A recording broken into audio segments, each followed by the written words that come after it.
হয় নমস্কাৰ, মই বৰ্তমান উপস্থিত আছো নগৰপাৰাত উখল মাখল পৰিৱেশ, মাজত মাত্ৰ এটা দিনহে বাকী। কিহৰ কাৰণে বাকী আপোনালোকে সকলোৱে জানে, মা সৰস্বতী পূজা শুক্ৰবাৰৰ দিনটো নগৰপাৰাত মৃৎশিল্পালয়ত চাইছে আপোনালোকে। উখল মাখল পৰিৱেশ, মা সৰস্বতীক লৈ ব্যস্ত মৃৎশিল্পীগৰাকীয়ে।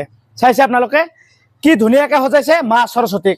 চাৰিওফালে অকল মা সৰস্বতীৰ সৌন্দৰ্যময়, অকল মূৰ্তি, অকল মা সৰস্বতীৰ মূৰ্তিয়ে ইয়াত নবনোৱায়।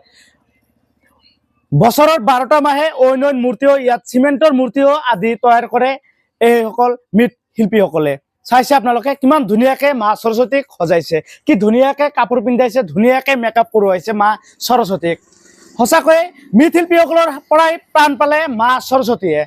কি ধুনীয়া লাগিছে আপোনালোকে নিশ্চয়কৈ চাইছে। এইটো মোৰ কথা নহয়, কেমেৰাই কেতিয়াও মিছা কথা নকয়। সঁচাকৈয়ে যেন মৃৎশিল্পীসকলে যেন সদায় ব্যস্ততা হৈ পৰে মা সৰস্বতী নিচিনা মূৰ্তিসকলক প্ৰাণ দিয়াৰ কাৰণে। মন্তব্য ল'ব বিচাৰিম মৃৎশিল্পালয়ৰ কেইবাটাও গুৰুত্বপূৰ্ণ মন্তব্য। দাদা নমস্কাৰ, কি ক'ব, কিমান বছৰৰ পৰা আপুনি কামৰ লগত জড়িত? 15 বছৰ হ'ল কৰি আছো। আচ্ছা, কেনেকুৱা লাগে আপোনাৰ কামটো কৰি? কেনেকুৱা লাগে? কামটো বঢ়িয়া, ভাল লাগে।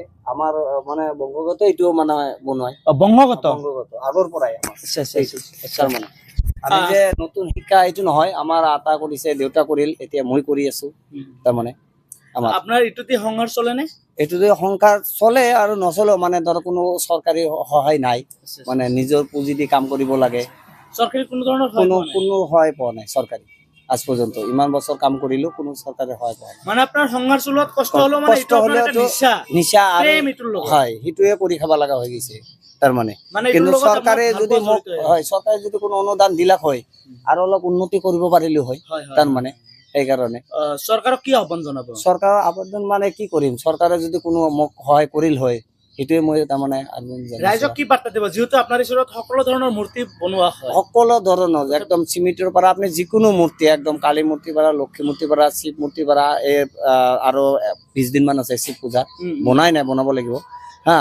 সেইটো মূৰ্তি তাৰমানে যিকোনো মূৰ্তি মোৰ তাতে পাব, খালি মূৰ্তি নহয় মডেলো পাব।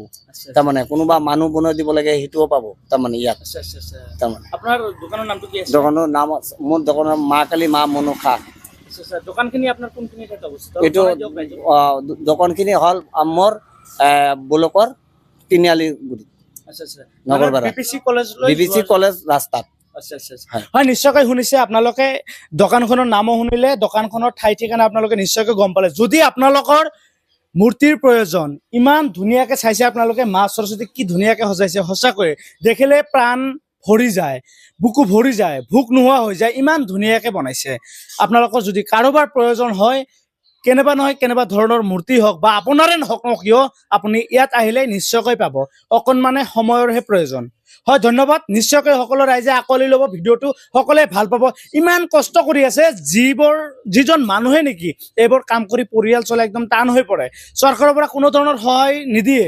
তাৰ পিছতো মানে এই মূৰ্তিৰ প্ৰতি এওঁলোকে প্ৰেমত মচগুল হৈ পৰিছে, যাৰ ফলত নেকি এই কামবোৰ এওঁলোকে এৰিব পৰা নাই। এইবেলি নেখাই হ'লেও এই কামতে ব্যস্ত হৈ থাকে এইসকলে। চাইছে আপোনালোকে এই মৃৎশিল্পীসকলৰ হাতত প্ৰাণ পাই উঠিল এইবেলি আমাৰ মা সৰস্বতী। নিশ্চয়কৈ আমাৰ এই বাতৰি গোটেই অসমবাসীয়ে আঁকোৱালি ল'ব আৰু এখেতৰ ওপৰত সকলোৱে আশীৰ্বাদ কৰিব, লগতে সহায় সহযোগিতা কৰিব বুলি সকলোৰে ওচৰত আশাবাদীতে আমাৰ এই বাতৰি ইয়াতেই এই ভিডিঅ'খন সমাপ্ত কৰিলোঁ। ধন্যবাদ।